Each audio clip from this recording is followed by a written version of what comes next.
¿Qué pasó en la segunda mitad del siglo XX? La teoría, en el ámbito de la comunicación, la teoría de la aguja hipodérmica rápidamente quedó desactualizada. A medida que comenzaban a estudiarse otros casos, la idea de ese efecto vacuna que de alguna manera se había consolidado en el comienzo del siglo XX a través de los ejemplos, entre otros, que les di, eh, rápidamente quedó de alguna manera desactualizado. Pero al mismo tiempo la lingüística también empezó a variar sus objetos de análisis. Vuelvo a repetir, desplazó a la oración y comenzó a analizar el texto. Por lo tanto, dejó de interesarle a la lingüística solo la frase que pronunciaba el emisor, para comenzar a observar el contexto en el cual se generaba esta comunicación. Berta Oricchione es una investigadora de los Países Bajos que va a proponer entonces una reformulación de aquel esquema de la comunicación de Jacobson. Ella básicamente dice, mire, para poder entender mejor el proceso de la comunicación, hay que interpretar que tanto el emisor como el receptor, como el canal, como el mensaje, están rodeados de circunstancias, de contextos.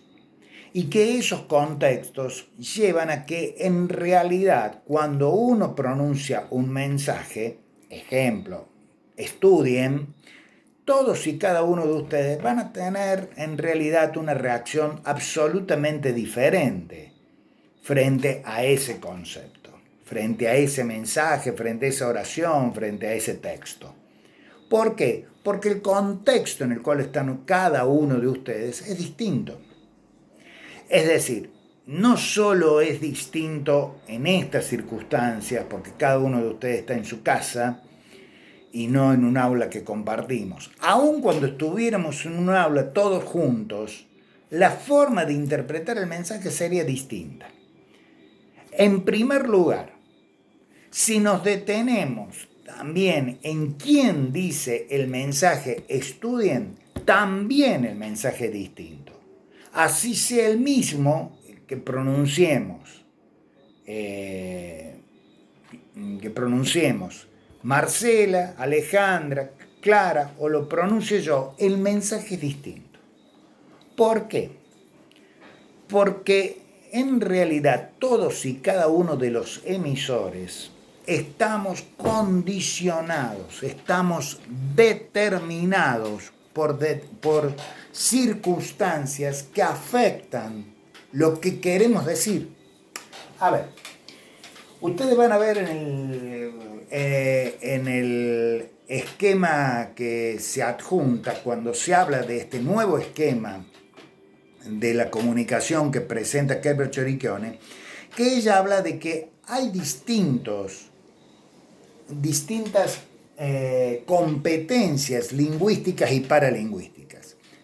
Es decir, competencias lingüísticas, todas aquellas que tienen que ver con la lengua. Es decir, cuál es mi dominio del lenguaje respecto a otros eventuales emisores y también respecto a las competencias lingüísticas y paralingüísticas de los receptores. Competencias paralingüísticas. Bueno, ustedes por allí me observan a mí realizar un gesto que por ahí no interpretan exactamente qué es lo que yo quiero decir con ese gesto. Por ahí no perciben el énfasis que yo pongo cuando digo estudien. O lo observan de una manera distinta si lo digo yo o si lo dice Clara.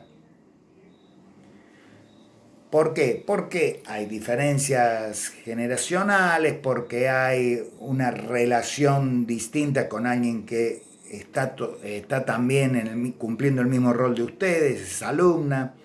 Es decir, hay competencias lingüísticas y paralingüísticas que determinan que el mensaje de un emisor o de otro sea distinto. Y obviamente hay competencias lingüísticas y paralingüísticas que hacen que algunos de ustedes entiendan el mensaje de una manera y otros lo entiendan de otra. Veamos otro elemento. Las competencias ideológicas y culturales.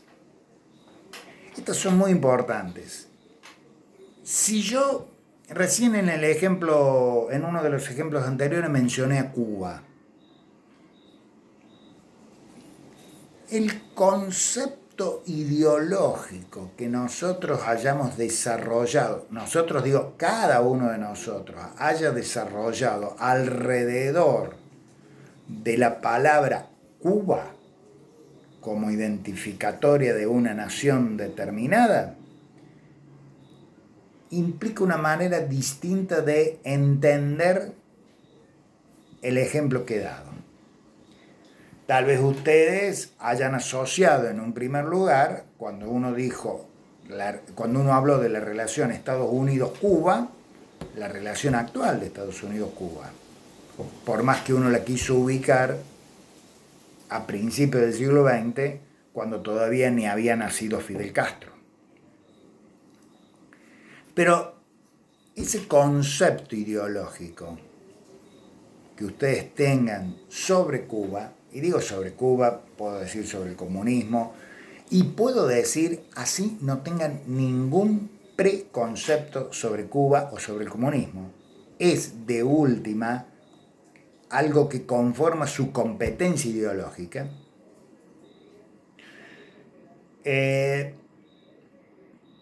Esa manera de ver o de no ver determinadas cuestiones que forman parte del universo del discurso o del acto de habla, van a condicionar la atención que le presten, van a condicionar, por ejemplo, el interés que ustedes demuestren en querer conocer algo más de esa historia, o van a condicionar incluso de que en una de esas apaguen el video y digan, bueno, lo voy a ver en otra oportunidad o mejor me limito a leer lo que está escrito.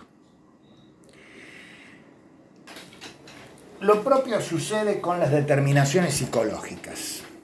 A ver, alguien nos decía los otros días de que está cansado de leer y de escuchar o de ver estos videos. Leer los apuntes y escuchar estos videos. Bien, esa es una determinación psicológica porque, es decir, ese alumno no tiene predisposición para escuchar lo que uno le está diciendo. Y puede que yo no tenga predisposición tampoco a hacer los videos de esta manera o de otra manera. ¿Por qué elijo esta? Y bueno, porque me resulta más cómodo, más sencillo, o porque lo tomo como un desafío. Mi determinación frente al momento de cómo elaborar el mensaje es fundamental. Y lo propio, la predisposición que ustedes tengan para escucharlo. Otro de los hechos condiciona la interpretación del texto. Tengan la plena seguridad. Restricciones del universo de discurso. Bueno, acá tenemos una. Yo no los estoy viendo. Yo no sé cómo reacciona cada uno de ustedes. Yo no sé si ustedes lo están viendo de corrido, si se toman un horario determinado, si me están prestando atención o no, si ya les aburrió lo que estamos diciendo, si ya entienden no lo sé, porque este universo de discurso, en este caso la tecnología, restringe la capacidad de intercambio. Restricción de universo de discurso es qué pasa si yo tengo que ir a hablar y dar una conferencia frente a gente que no sepa castellano y yo no sepa el idioma en el cual expone la gente. Habla mi auditorio. ¿Qué pasa? Bueno, hay allí un intermediario que puede o no, el traductor, ser fiel a lo que yo estoy diciendo. Es una restricción en ese universo del discurso. Otra restricción pueden ser los ruidos.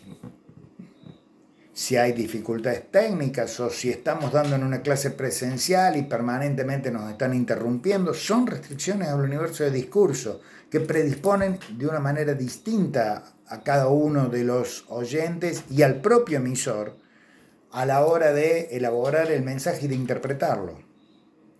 Y finalmente los modelos de producción. Bueno, no es lo mismo, obviamente, preparar un discurso escrito que uno oral. De eso vamos a ir hablando a lo largo del año. Y no es lo mismo preparar un discurso, tener un modelo de producción que implique elaborar un discurso para el video, y otra cosa es prepararlo para un aula. Son restricciones del universo de discurso, pero al mismo tiempo que se imponen estas restricciones sobre el modelo que uno utiliza para producir el discurso. Pero al mismo tiempo ustedes tienen un modelo de decodificación, un modelo de interpretación del discurso que varía sustancialmente de uno a otro. Unos pueden estar escuchando este video mientras ponen música. Otros les preferirán hacerlo en silencio absoluto. Otros dirán, no lo voy a escuchar, total, leo y en los apuntes está más o menos lo mismo. Cada uno de estos modelos de interpretación influye en la comprensión del lenguaje, del acto de habla. Por lo tanto, en síntesis, lo que Kerbrecht Orichione nos termina diciendo es que aquel modelo que partía de analizar la oración y no el texto está perimido. Hay que analizar el texto en el contexto. Y cuando hablamos de analizar el texto y en el contexto, sabemos claramente que el mensaje que uno pronuncia no es unívoco. Tiene tantas interpretaciones como receptores existan. No es transparente. Hay cuestiones que yo quiero decir, pero por mis propias limitaciones o mis propias determinaciones psicológicas termino no diciéndola. Y también las determinaciones psicológicas, las limitaciones del universo de discurso de ustedes también van a hacer que cada uno interprete algo distinto. Y finalmente no siempre es logrado. Cuando yo digo estudien, por allí ustedes interpretan que lo único que estoy haciendo es dar un ejemplo y no que efectivamente les estoy exhortando a que rindan bien el parcial, que dicho sea de paso contiene todo el material de estas primeras 5 unidades. Nosotros vamos a